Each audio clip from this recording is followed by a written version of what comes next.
Olá, como vão todos e todas? Sejam bem-vindos e bem-vindas a este webinário, essa conversa que nós vamos ter a partir desse momento sobre serventias extrajudiciais. Cumprimento todos e todas. Gostaria que vocês sinalizassem se os senhores estão ouvindo bem. Podemos ter algum problema de delay aí. Nós vamos ajustar. Tem a opção de você diminuir um pouco a resolução na apresentação nessa apresentação. E joia. Então vamos começar. Sou Abdiel, vou me apresentar antes. Sou Abdiel. Eu sou CEO da Registrar Imóveis, tenho formação jurídica e atualmente trabalho como escrevente notarial do 7º Ofício de Notas de Recife, Cartório Fábio Lourenço. Estou compartilhando com vocês o meu material hoje, que preparei para vocês. E hoje eu pretendo falar sobre como aumentar os lucros, os ganhos com a advocacia extrajudicial. Por quê? Porque eu faço parceria, eu tenho vários colegas que são advogados, e eles sempre me pedem para falar sobre como eles podem fazer para aumentar os ganhos e usar a atividade extrajudicial, a advocacia extrajudicial, já que os meus nobres colegas e amigos advogados são formados na faculdade para usar exclusivamente áreas judiciais. Então aqui nós vamos falar basicamente sobre como você vai aumentar seus lucros utilizando a advocacia extrajudicial. Vou conversar aqui com vocês sobre o processo de desjudicialização, vou conversar com vocês sobre efetivamente quais são os ganhos que você terá em atuar em serventias extrajudiciais. Eu vou me ater, e aí eu peço licença aos senhores, porque eu vou me ater exclusivamente a tabelionato de notas e registro de imóveis. Tá joia? Então vamos lá, vamos começar.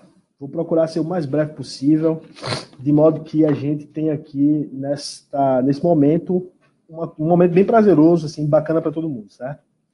Conversando com meus amigos advogados, e são vários, eu identifiquei 3 problemas que eles comumente enfrentam. O primeiro, sem dúvida nenhuma, é o tempo.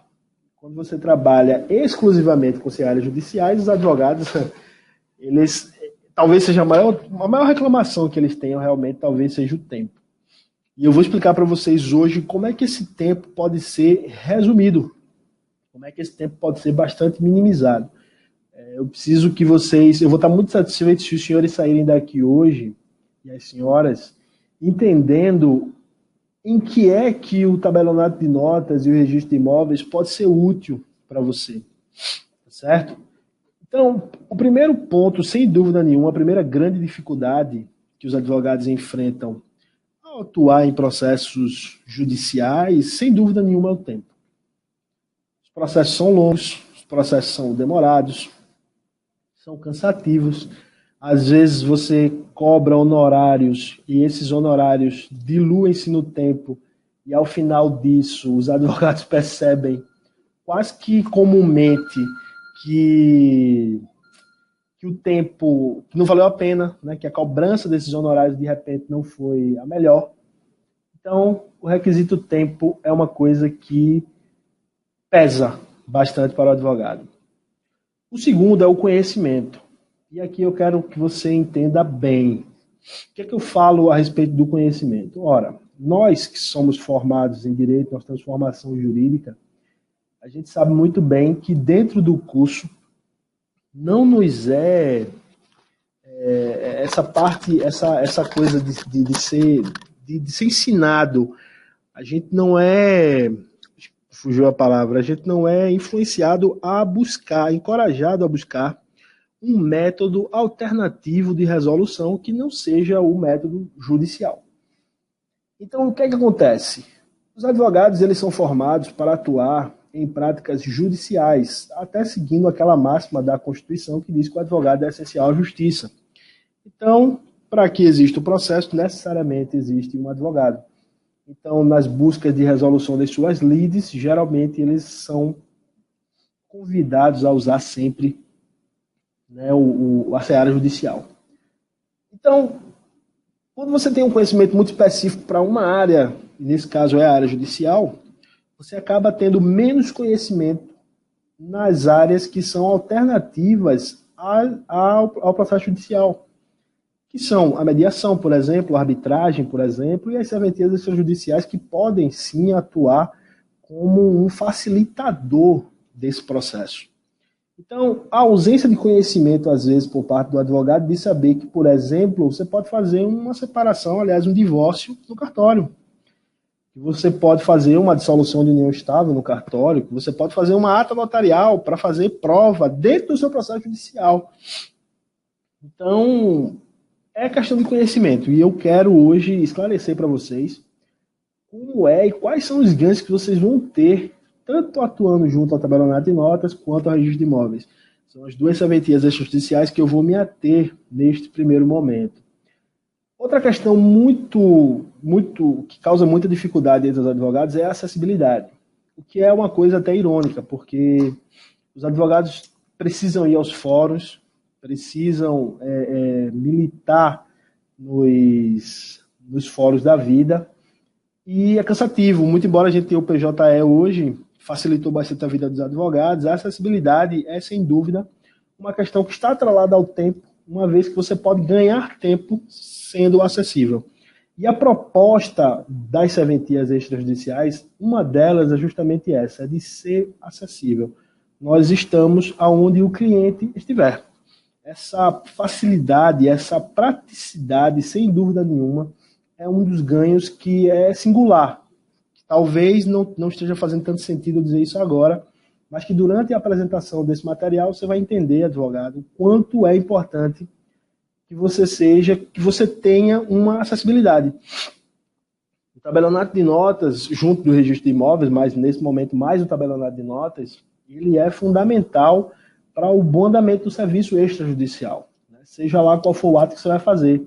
Se você tem um cliente que vai no seu escritório, que vai procurar fazer um testamento, por exemplo, você ter a praticidade de levar esse teu cliente num tabelionato de notas e apresentar ele a um tabelião de notas, onde o tabelião de notas é um cara assim, específico para isso, para lavrar atos notariais, que conhece do trâmite notarial e sabe da importância que a serventia de notas, exclusivamente nesse momento, representa para você que está advogando, tá certo? Então, eu vou passar um pouco. Eu tomei a liberdade, estamos criando um material que nós estamos intitulando Manual da Advocacia Extrajudicial, que vai ser passado para vocês no final. Vamos debater um pouco sobre isso, vou passar para vocês como é que a gente está pensando nisso, inclusive com encontros presenciais, mas para não perder o foco, eu vou falar um pouco sobre a desjudicialização. O que é a desjudicialização? Significa somente buscar outros meios para resolver questões que não sejam o Poder Judiciário. Então, como eu citei anteriormente, a mediação, a arbitragem e as serventias judiciais estão aí para isso. Então, você não precisa levar todos os casos, um divórcio, por exemplo, você não precisa hoje, a depender, obviamente, do que diz a lei, e eu não quero falar de lei, porque de lei todos os advogados aqui entendem, eu quero falar da questão, do que é que você pode fazer até para o teu cliente, né? Minimizar o tempo, minimizar o acesso, venha ao cartório, na presença do escrevente, na presença do tabelião, minimizar o tempo e fazer com que todo mundo saia ganhando. Certo? Então, qual a importância das serventias extrajudiciais? Por que elas existem? Elas existem justamente para facilitar o trabalho de todos que buscam. Nossa função social é basicamente de ajudar e dar segurança jurídica aos atos que nós praticamos. Né? Por causa disso, em alguns tabelionatos, quase que a maioria dos escreventes tem formação jurídica, além do próprio tabelião, é claro, que é um cara hoje que é concursado, é bacharel em Direito. Então lá nós temos toda a estrutura, nós temos todo o conhecimento para saber lidar com questões eminentemente extrajudiciais.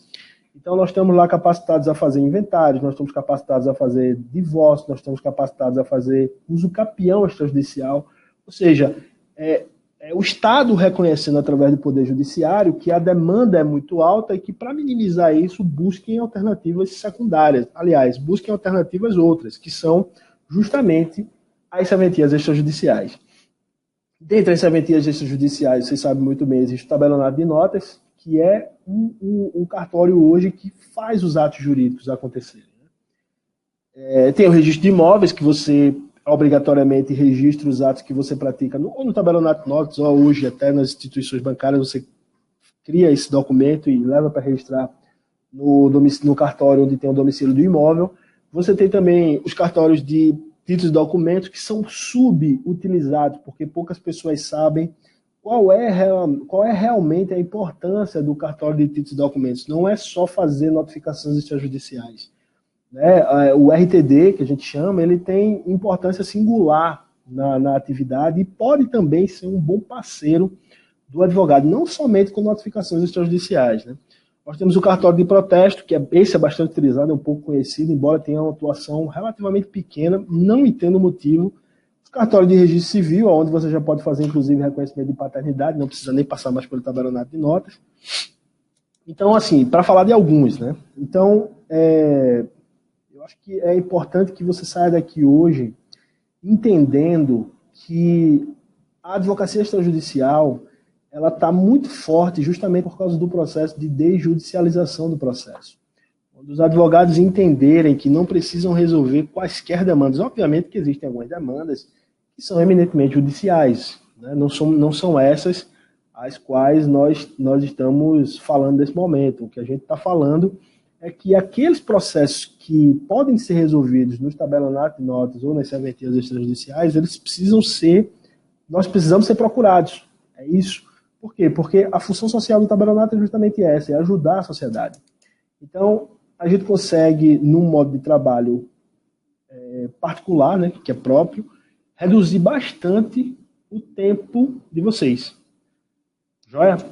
Então, eu vou passar aqui agora, depois que a desjudicialização está bem entendida, quais são os atos notariais, portanto, que precisariam da presença de um advogado. Na visão de escrevente notarial que eu tenho, eu acredito que quase todos os atos precisariam de um advogado. Certo? No entanto, a lei ela exige que apenas em alguns atos o advogado esteja presente. Eu acredito que o cliente tem que entender que o advogado é importante para tudo, porque ele é que está ao lado do cliente, como a própria palavra sugere. O advogado está ao lado. Então, se o cliente vai fazer um contrato de promessa de compra e venda, é importantíssimo que o advogado esteja presente. Se o cliente vai fazer uma advocacia, o cliente está em dúvida no que é que ele vai, se ele deve comprar um imóvel ou não, se ele deve comprar um bem imóvel ou não. Colocar em prática a chamada advocacia preventiva, porque o advogado ele é instruído para isso, ele é formado para isso, ele sabe prever quais são os riscos, quais são os problemas que você eventualmente terá se cometer ou se desejar comprar ou praticar qualquer tipo de negócio que exista, certo? Então, quais são os atos? Olha só, a dissolução de união estável e divórcio, eu esqueci de colocar ali. A dissolução de união estável e divórcio hoje pode ser feita no tabelionato de notas. Obviamente, se não houver filho pequeno, se não houver incapaz, com a presença do advogado. Então, quantos casos nós conhecemos de advogados que recebem diariamente demandas de divórcio, de separação judicial, não, mas de divórcio, e nessa situação que eu falei, sem filhos menores, sem contenda, sem qualquer tipo de problema, leva no tabelionato de notas. Lá no tabelionato de notas, a gente faz sim a partilha dos bens no divórcio, e até no caso da dissolução da união estável, se houver uma diferença de quinhão, nós cuidamos para coordenar o pagamento dos impostos junto à Secretaria da Fazenda, ou estadual, ou municipal, se for o caso. Nós lá no cartório temos uma estrutura que nos garante coordenar todo o processo, né? Para fazer um paralelo entre o processo de inventário, por exemplo, judicial e inventário extrajudicial, basicamente os passos se repetem com outros nomes. Obviamente lá no cartório só não tem sentença, mas a escritura finalizada quase que tem força de sentença, né? O tabelião também não tem poder de polícia, mas no caso desses ele nem precisaria. Existem pequenas diferenças, né? Por exemplo, no processo de inventário, o advogado não precisa peticionar o tabelião para iniciar o inventário, né? Basta que a gente colha a documentação Uma vez que a gente colhe a documentação, nós levamos a documentação para ser tributada na Secretaria da Fazenda Estadual. Após isso, nós repassamos as guias para que os clientes paguem, repassamos a guia das custas de cartório, lavramos o ato, colhemos as assinaturas da meieira, se houver, do meieiro, dos herdeiros, enfim, de quem compõe o ato. Encerramos e ainda cuidamos, se houver, obviamente, e bens imóveis, nós cuidamos do registro destes junto aos cartórios de imóveis competentes. Então, é um ganho. Penso que é um ganho. Claramente, na minha cabeça, é um ganho. Joia? Então, já me adiantei, acabei de falar da inventário e partilha. É um ato que, assim, a gente tem feito bastante. Todas as serventias notariais têm praticado esse ato e com excelência. Existia um certo medo, que é o mesmo medo que existe hoje em torno da usucapião extrajudicial, mas nós conseguimos vencer justamente porque lá no cartório nós temos profissionais competentes e com formação jurídica capazes de, como eu acabei de falar, guiar um ato desse em parceria com os advogados, né? Os advogados precisam entender que, assim como ele age junto ao juízo, realizando um ato de divórcio ou realizando um ato de inventário e partilha, ele precisa atuar junto do cartório também. Ele é uma ponte importante entre o cliente e nós.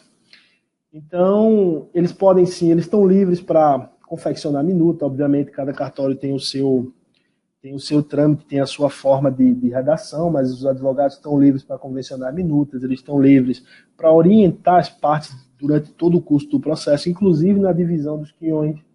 Os advogados são importantes para que leiam os documentos junto com o tabelião ou o escrevente, de modo que não fique nenhum tipo de dúvida no cliente, né, obviamente do procedimento, de tudo aquilo que a gente está fazendo.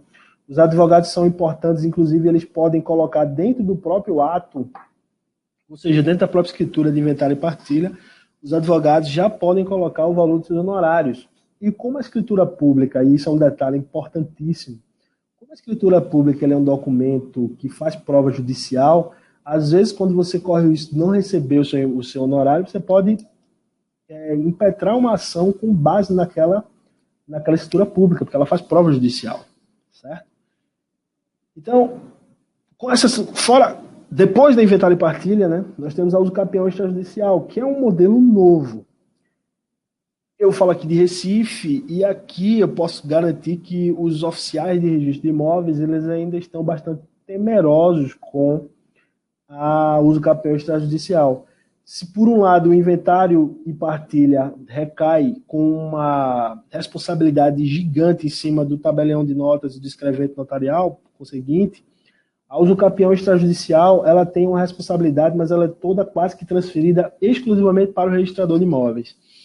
E como o final do ato necessariamente se passa lá, é dado ao registrador de imóveis várias obrigações que são diferentes do que já existia. Na verdade, o registrador de imóveis ele é quase que ele funciona basicamente no princípio da instância, ele precisa ser provocado, e na usucapião extrajudicial ele precisa, por exemplo, notificar algumas instituições, né, para saber se o imóvel em questão que está sendo usucapido, ele pertence à área da União, ele tem alguma entidade que tem interesse nesse imóvel. Então, é visto pelos registradores de imóveis, pelo menos aqui de Recife, eu ainda não soube de nenhum registro de usucapião extrajudicial, mas ele é visto ainda com certo temor. Por quê? Porque assim como foi o inventário na época da lei, assim está sendo o usucapião, ele ainda é muito novo, ele é muito recente, então a gente carece um pouco mais de estudo, né? Até porque existem mais de uma modalidade de usucapião e todas elas precisam ser bem entendidas e bem conhecidas, né? O usucapião especial urbana, o usucapião ordinária, o usucapião rural, mas sem dúvida nenhuma que, bem entendido, o usucapião extrajudicial vai sim contribuir para a desjudicialização do processo judicial e vai sim contribuir obviamente com a segurança jurídica que é peculiar dos cartórios, vai fazer com que mais imóveis sejam regularizados. E isso é importantíssimo, né? Um processo de usucapião judicial, eu não tenho ideia de quanto tempo fazer, mas vou calcular que são 5, 10, 15 anos, com um advogado muito diligente, de repente você pode encerrar um processo de uso campeão extrajudicial no registro de imóveis aí com, sei lá, 6 meses. Então, o ganho de tempo está sempre atrelado a tudo que nós fazemos nas serventias extrajudiciais.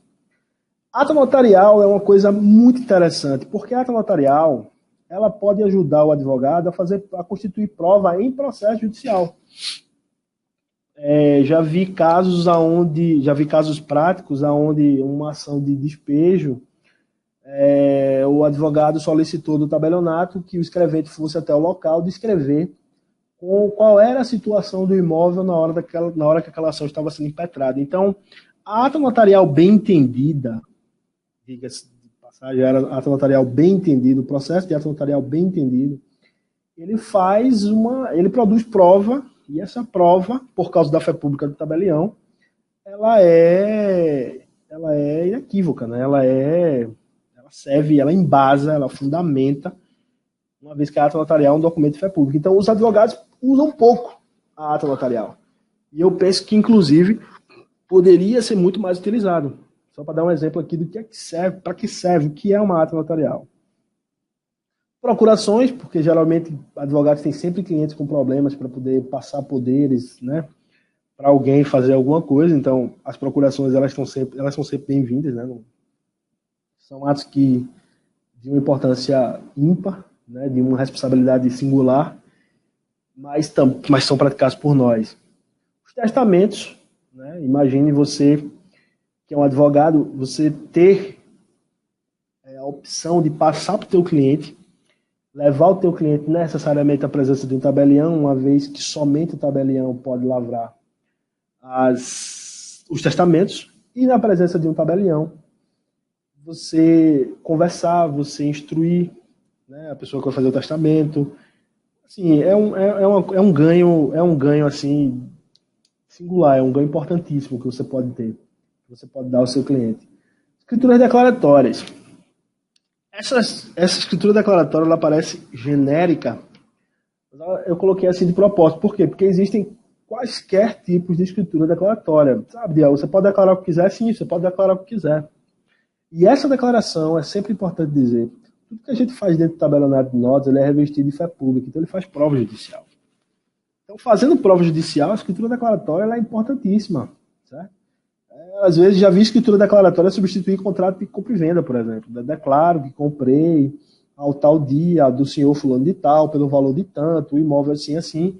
Já vi escritura declaratória substituindo inclusive processo de compra e venda, como subutilizada a escritura declaratória. E aí eu só penso que é realmente por desconhecimento, né? Os advogados são, como eu disse, formados para atuar em áreas judiciais, eminentemente judiciais.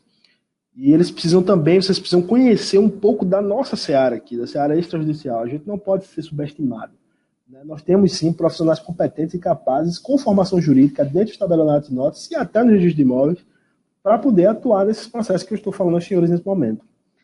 Escritura de garantia. Às vezes você tem um cliente que você vai fazer você precisa contrair um empréstimo para ir dando o imóvel em garantia, e a presença do advogado é singular, porque ele vai falar, né, hipoteca, um contrato de hipoteca, o advogado ele pode atuar junto ao tabelionato nessa escritura de hipoteca, na escritura de alienação fiduciária e demais direitos reais. Esses são alguns dos atos notariais que nós temos, que o cartório dispõe, a serviço inteiramente dos advogados.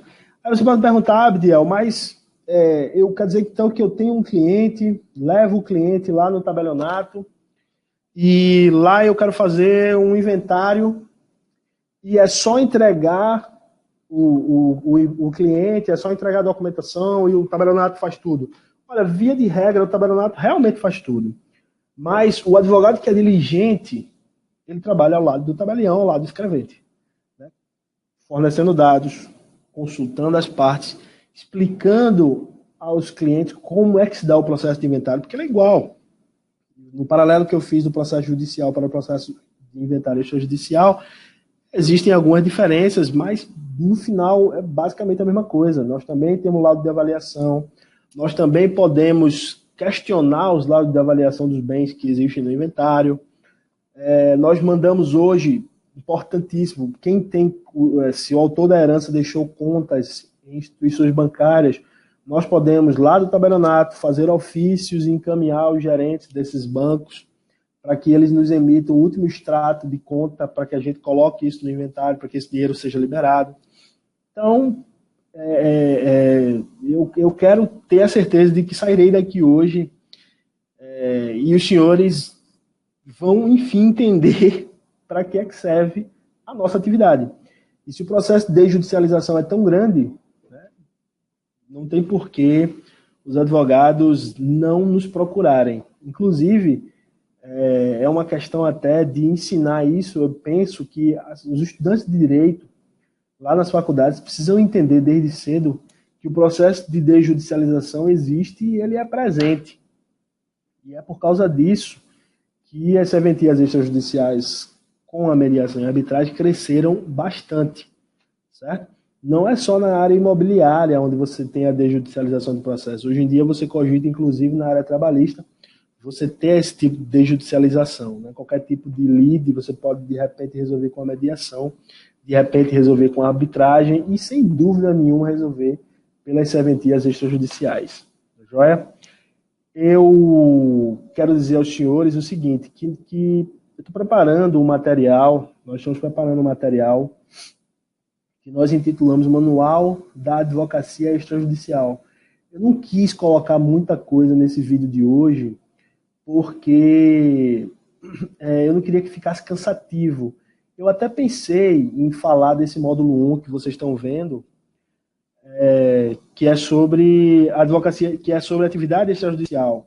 Falar um pouco sobre histórico, falar um pouco quais são os tipos de serventias extrajudiciais, qual é a função social das serventias, qual a importância das serventias extrajudiciais. Mas temendo que fosse ficar cansativo, eu decidi seguir uma linha de raciocínio e apresentar para vocês de modo inicial, numa conversa aqui no bate-papo que a gente está tendo, quais são os ganhos que você efetivamente vai ter com a advocacia extrajudicial. O tempo é muito grande, o ganho de tempo é muito grande, o ganho de conhecimento é muito grande. Então, tomei a liberdade de dizer a vocês que estou preparando um material, ele está quase pronto, ele vai ser dividido em 4 módulos, aliás, em 5 módulos. Nós vamos falar da advocacia extrajudicial de modo total, nós vamos falar do histórico, quais são os tipos de serventia extrajudicial, qual é a função social das serventias extrajudiciais, a importância delas. Vamos falar mais da desjudicialização dos processos judiciais. Vamos falar de legislação pertinente, da importância do advogado, das vantagens da advocacia. E vamos falar dos princípios jurídicos da atividade que norteiam a nossa atividade extrajudicial. Como é que se dá a cobrança de emolumentos? O que é que diz o Código de Normas da Corregedoria de Pernambuco? O código que todos os tabelionatos, todos os cartórios, todas as serventias extrajudiciais precisam seguir. Cada estado, obviamente, tem o seu Código de Normas. E vamos falar do tabelionato de notas propriamente dito. Como é que ele pode atuar a serviço do advogado? Seja na advocacia preventiva, nas atas notariais, nas escrituras de garantia, nas procurações de subestabelecimento, na união estável, no inventário extrajudicial, na separação e no divórcio, na uso capião extrajudicial e por aí vai. Certo? Nós, a depender, obviamente, da resposta, a depender do desenrolar desse processo, nós temos hoje uma base, né? Eu falei para vocês, eu sou escrevente lá do 7º Tabelionato de Notas do Recife, cartório Fábio Lourenço, um cartório que hoje tem uma estrutura ampla e bastante moderna, um tabelião assim com a mente muito aberta, um cara inteligentíssimo, e nós temos lá hoje no cartório uma estrutura e um auditório. E nós estamos pensando, inclusive, em fazer eventos presenciais lá no cartório, então vocês todos aí estão convidados a conhecer esta serventia. Tá joia? Despeço dos senhores e das senhoras.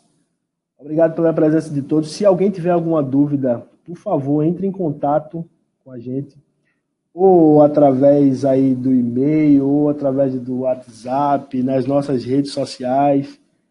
Tá joia? Fico por aqui, espero que tenha sido útil, espero que os senhores tenham gostado. Um abraço a todos.